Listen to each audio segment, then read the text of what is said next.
Allez, bonjour les amis, j'espère que vous allez bien. Bienvenue dans cette nouvelle vidéo du cabinet Vitago Conseil. Je suis Martin Toucom et c'est toujours un plaisir pour moi de vous retrouver pour que nous échangions un peu à propos de l'agro-pastoral. Mais comme vous le savez déjà, ou bien pour ceux qui sont nouveaux sur la chaîne, sur cette chaîne nous parlons de l'agro-pastoral, des opportunités qu'offre la filière, des difficultés que vous allez rencontrer lorsque vous allez décider de vous lancer, ou les difficultés que vous rencontrez déjà pour ceux qui sont déjà en activité.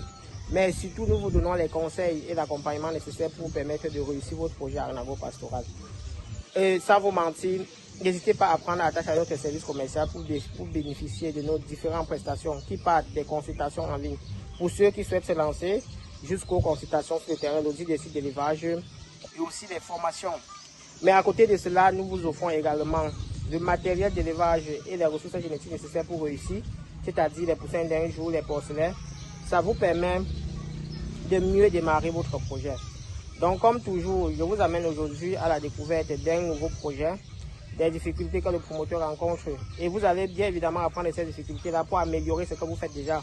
Et ceux qui souhaitent se lancer dans le futur dans l'agro-pastoral, soyez attentifs, tirez les leçons, n'allez pas reprendre les mêmes choses parce que en réalité, la difficulté, ne pas connaître n'est pas vraiment un crime.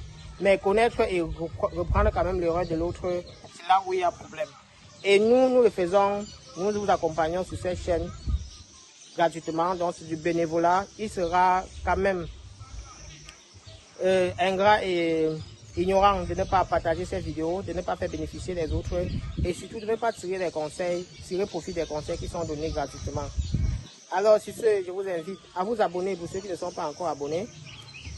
La communauté grandit, nous sommes déjà à plus de 16 000 abonnés, donc bientôt nous allons atteindre 20 000 et c'est comme ça qu'on va faire notre bout de chemin.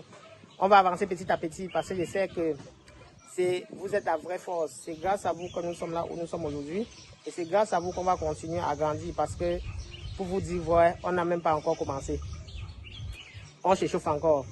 Donc je vous invite à vous abonner, à activer la cloche de notification pour ceux qui sont nouveaux sur la chaîne pour ne rien rater. Car nous publions en moins une vidéo par semaine pour vous édifier sur les différentes thématiques liées à l'agro-pastoral. Alors sans plus tarder, je vous amène à la découverte de cette ferme qui est située dans la région du littoral. Donc comme je vous disais, voici un projet d'élevage de poulets de chair implanté dans la région du littoral. Bon, le promoteur est sur une petite superficie. Il a essayé de faire un bâtiment de chauffage et un bâtiment d'engraissement, ce qui est une bonne chose. Parce que la conduite de la phase de chauffage étant très délicate, si vous pouvez dans votre exploitation avoir un bâtiment spécial pour la conduite de la phase de chauffage, ça serait une bonne chose. Donc vous voyez, si vous guettez un peu autour là, vous allez voir, il y a les habitations. Autour, parce qu'on est en plein cœur de la ville de Douala, quoi. Il y a les habitations autour. Bon, la superficie c'est un peu, ça tourne dans les 500 mètres carrés. Et vous allez voir, voici le bâtiment d'élevage devant moi, on va y arriver. Je voulais d'abord vous montrer, vous voyez l'espace vide ici. Je vais vous ramener là-bas, vous allez comprendre pourquoi je vous montre l'espace vide. Donc, chaque jour on vous explique ici qu'il y a une distance à respecter lorsqu'on construit les bâtiments d'élevage, même si c'est la même spéculation. Il y a le minimum à respecter. Vous avez vu que tout le derrière du site est libre, mais ici, on a deux bâtiments qui sont à moins de 3 mètres d'écart. Donc, je ne sais pas si vous voyez bien. Voilà le premier bâtiment, voilà le second bâtiment. Ils sont très serrés. Et je vous explique tous les jours. La conséquence directe de cette distance-là, c'est que un problème dans un bâtiment se retrouve directement dans l'autre bâtiment. Directement. Excusez-moi. Donc, après ça, maintenant, bon. L'éleveur lui réfléchit loin. Bon, la promotrice, vous voyez ça? Ça, c'est un coin normalement qu'elle a prévu pour nettoyer ses poulets et livrer. Donc, elle veut impacter le consommateur, ce qu'on vous demande tous les jours. Elle ne souhaite pas élever son poulet et aller vendre juste au grossiste. Elle ne souhaite pas élever son poulet et vendre sur pied.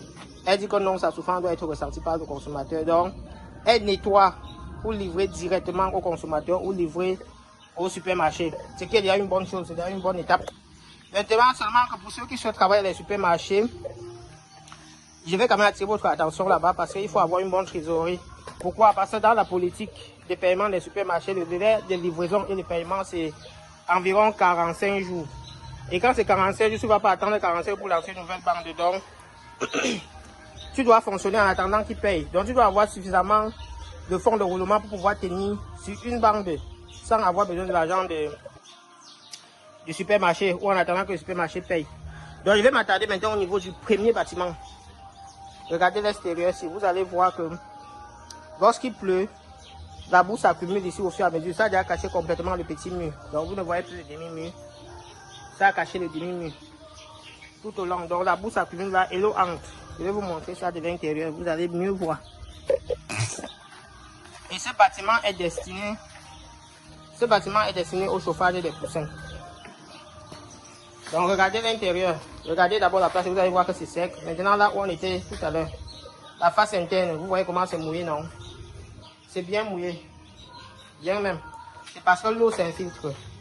Et l'eau s'infiltre pourquoi? Déjà il y a une pente à l'extérieur. Si vous regardez là, il y a une pente là qui n'est pas bien du tout pour un bâtiment. Et secondairement, on n'a pas prévu de rigole ici. Donc quand l'eau arrive, ça s'accumule là, ça s'infiltre.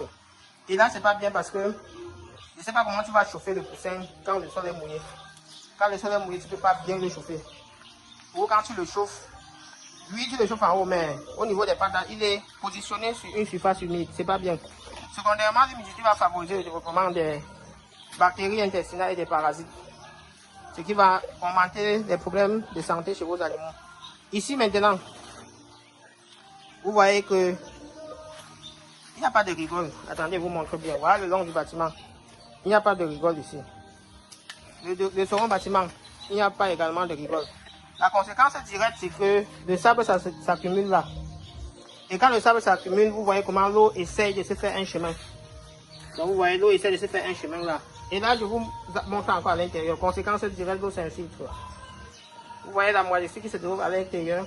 Ça, c'est l'eau qui s'infiltre à travers le mur. Et quand l'eau s'infiltre, ça veut dire qu'on se retrouve toujours dans la situation de tout à l'heure, où on a le sol humide. Donc pas bien pour le bien-être des animaux. Et on a un mur complètement fragilisé. Vous voyez comment la moisissure est déjà complètement couverte des papins. Quand ce bâtiment n'a pas encore un an d'âge. Donc le mur est fragile, on laisse comme ça va continuer à se fragiliser et le bâtiment va s'écouler. Ici derrière, c'est la même chose. Il n'y a pas de rigole. Il n'y a même pas une zone pour évacuer l'eau. Donc l'eau se crée son chemin seul. Vous savez que l'eau, c'est un élément qu'on ne peut pas facilement contrôler. Lorsque l'eau arrive quelque part où elle n'a pas de route, elle crée sa propre route. Donc, vous voyez l'intérieur du mur, c'est la même chose, humide tout au long là. Ce qui fait qu'il y a beaucoup de travail à faire dans ce bâtiment pour le rendre acceptable pour le chauffage des poussins, pour le rendre propice au chauffage des poussins. Je vous amène maintenant au niveau du second bâtiment. Bon, on ne va pas se mentir, il faut qu'on apprécie aussi ce qui a été bien fait. L'avantage ici, c'est que le technicien qui a travaillé, dans l'ensemble, il connaissait comment il fallait faire. Je commence au niveau des demi-murs. Vous voyez qu'il ne part pas à plus de 2 rangées de papins. Il y a des places qui se limitent carrément à 1 rangée de papins. Ouais, 1 rangée de papins. Bon, c'est bon, parce que nous sommes dans la région du littoral. Donc il fait chaud là-bas. Il fait excessivement chaud. Donc on peut accepter ce niveau-ci. Par contre, le mur, si regardez le mur arrière là. Le mur arrière, ça a été adossé sur la barrière. Vous voyez qu'il y a au moins 6 rangées de papins. Donc peu importe ce que vous allez faire dans ce bâtiment, l'air ne va pas suffisamment circuler. Il y a des problèmes respiratoires. Bon, maintenant allons sur le plus gros problème du site. Sur le bâtiment de Poussinière, vous voyez, il n'y a pas de pédiluve. Donc, chacun vient avec ses microbes, il entre après, il ressort. Bon, il faut absolument une pédiluve. Sur le bâtiment d'élevage, il y a une pédiluve qui n'a pas été remplacée depuis je sais combien de jours. Donc, lui ne sert à rien. C'est plutôt une source même de maladie pour la ferme. Bon, maintenant, je vais ouvrir la porte doucement pour vous montrer le plus gros problème du site. Regardez. Attendez, je zoome un peu. Hein. Le nombre d'oiseaux qu'il y a dans ce bâtiment dépasse le nombre de poulets. Regardez comment il y a les oiseaux dans le bâtiment. Les oiseaux sont partout. Et voilà. Vous voyez?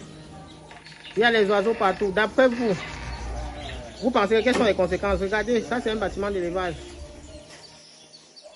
Ils sont plus nombreux que les poulets qui sont présents. Je vais vous montrer les poulets qui sont présents. Ils sont plus nombreux. Donc, conséquence première des oiseaux. Voilà les poulets qui sont là. Ils sont à peine 100. Les oiseaux dépassent 500. D'ailleurs, ils ont déjà formé leur niche à côté. Donc, il y a un arbre derrière là, si vous le voyez. C'est là où ces oiseaux-là se posent. Et voilà, c'est l'arbre-là qui bouge. Donc, je ne sais pas. On ne va jamais fatiguer de le dire. Première conséquence, c'est des oiseaux. Ils bouffent l'aliment de vos poulets, donc ils bouffent l'aliment plus que vos poulets. Parce que les oiseaux là, quand ils sont arrivés tout à l'heure, ils étaient tous alignés dans les mangeoires et les abreuvoirs ici. Ils mangent, ils boivent, ils grandissent même plus que les poulets. Seconde conséquence, ce sont les maladies qu'ils introduisent dans votre ferme. Quand les oiseaux entrent, vous ne facilitez pas la vie à votre vétérinaire. Parce que même quand il y aura un problème, il ne pourra même pas identifier l'origine. Et ça, c'est pas bien du tout. Le bâtiment est construit pour élever les poulets, pas pour élever les oiseaux. Donc on doit se rassurer dès la construction que le bâtiment a été suffisamment isolé. Maintenant, je vais vous expliquer pourquoi ici, pourquoi il y a le grillage partout. En tout cas, la vidéo donne l'impression qu'il y a le grillage partout et pourquoi les oiseaux entrent. Je pense que vous vous rappelez du lanterneau pour les anciens abonnés de la ferme, de la chaîne. Bon, le lanterneau, pour ceux qui sont nouveaux dans le secteur, le lanterneau, c'est la séparation qu'il y a entre le premier niveau de la toiture et le second niveau de la toiture. On l'utilise en élevage de volailles pour faciliter la ventilation du bâtiment. De temps en temps, on peut également l'utiliser en élevage porcine en fonction de la zone où on se trouve. Donc, je vais me placer du côté ici pour mieux filmer. Vous allez voir que voilà la séparation de l'antenneau. Mais il n'y a pas de grillage là-bas. Ce qui fait que tout le long là, dans le tour du bâtiment, il n'y a pas de grillage sur les séparations de l'antenneau. Et c'est une porte d'entrée pour les oiseaux. Donc les oiseaux, ils connaissent, il y a tellement de chemins qu'ils ne réfléchissent plus. Quand ils quittent leur lieu de résidence, ils savent exactement par où ils doivent passer pour entrer dans le bâtiment. Et c'est pas bien, donc ça c'est un élément à corriger. Après, tout au long du mur, c'est pas partout où le grillage arrive exactement sur la toiture, ce qui fait que ça laisse encore l'endroit, la place pour faire passer les oiseaux. Bon, maintenant, je reviens sur un autre élément. Regardez le sol. Vous convenez avec moi, pour ceux qui s'y connaissent un peu. Les poulets ont été enlevés ici là depuis au moins une semaine. Mais la litière reste là. Donc on vous répète au quotidien sur cette chaîne. Lorsque vous enlevez les poulets, enlevez la litière, enlevez les fientes. Parce que ces fientes contiennent des microbes. Et plus vous les laissez, plus ils vont confortablement s'installer. Et pour ceux qui suivent l'actualité, quelqu'un qui s'installe confortablement dans une zone, même quand le gouvernement décide de casser la zone là, la personne a du mal à accepter qu'il doit partir parce que c'est sa maison. Et il s'est tellement confortablement installé qu'il a du mal à quitter les lieux. C'est la même chose pour les microbes. Quand ils s'installent, vous les laissez comme ça là, ils vont bien s'installer. Quand tu vas venir après faire le nettoyage, faire la désinfection, il dit que regarde, moi je ne quitte pas. J'ai trouvé refuge quelque part là. Il va se placer sur une place où l'eau n'arrive pas sur lui, là où le désinfectant n'arrive pas sur lui. Tu vas désinfecter, tu vas dire que mais moi j'avais désinfecté, après j'ai les problèmes comment? Le second élément, notre promotrice a dépensé jusqu'à un niveau, c'était chaud. Elle a fait appel au tol recyclé. Et voilà la conséquence directe. Vous voyez comment ça soigne non? Et je ne peux pas vous expliquer dans une petite vidéo comme ça tout ce que ça là peut créer. Mais c'est pas du tout bien pour les animaux. Donc voilà notre tol recyclé. Ça soigne. Bon. Je vais vous expliquer terre à terre. Une tôle, si on prend qu'une tôle coûte 6 000, ça veut dire que 10 tôles vont coûter 60 000. Maintenant, le problème que vous avez vu ici là, ça peut mettre au sol une bande de 1000. Je dis seulement le problème lié, les conséquences liées au fait que la toiture soigne. Des microbes qui peuvent se développer ici vont mettre au sol une bande de 1000.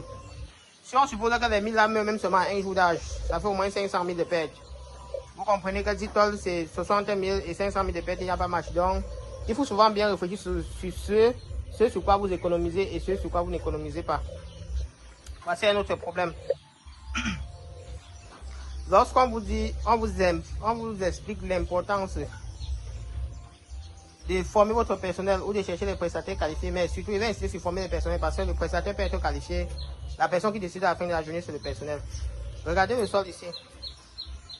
Les poulets sont sortis depuis, c'est tout mouillé.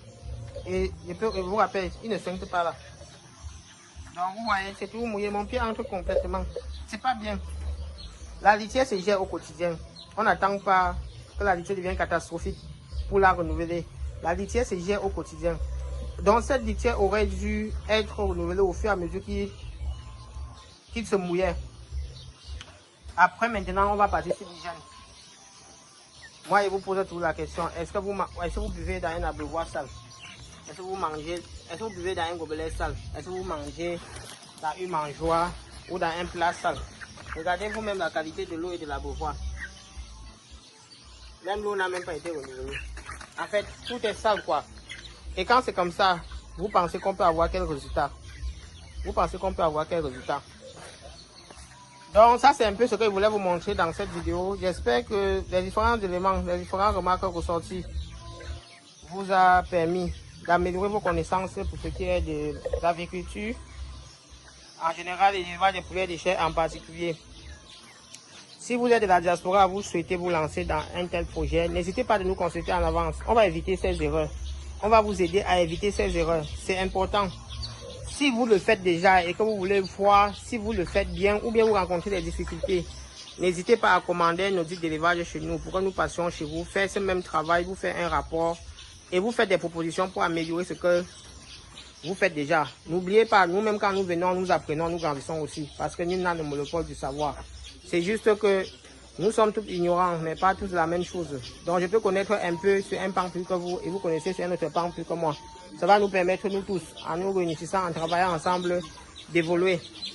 Donc ces erreurs, ça ce sont les choses que lorsque je passe sur le terrain, ça me fait mal. Ça me fait mal de voir un compatriote qui souhaite contribuer au développement de son pays, de conduire son projet et de se faire, d'être mal accompagné et se retrouver dans la situation pareille. Donc sur ce, je vous remercie et je remercie ceux qui ont suivi la vidéo jusqu'à la fin. Je vous recommande fortement d'aimer et de partager. Si vous avez eu à faire un projet en Afrique, que vous avez rencontré des difficultés, n'hésitez pas à partager ces difficultés en commentaire avec la communauté. Ça permet aux autres de tirer profit de vos difficultés et de les éviter lorsqu'ils veulent également conduire leur propre projet. Alors les amis, merci beaucoup. Je vous donne rendez-vous très prochainement pour une nouvelle vidéo.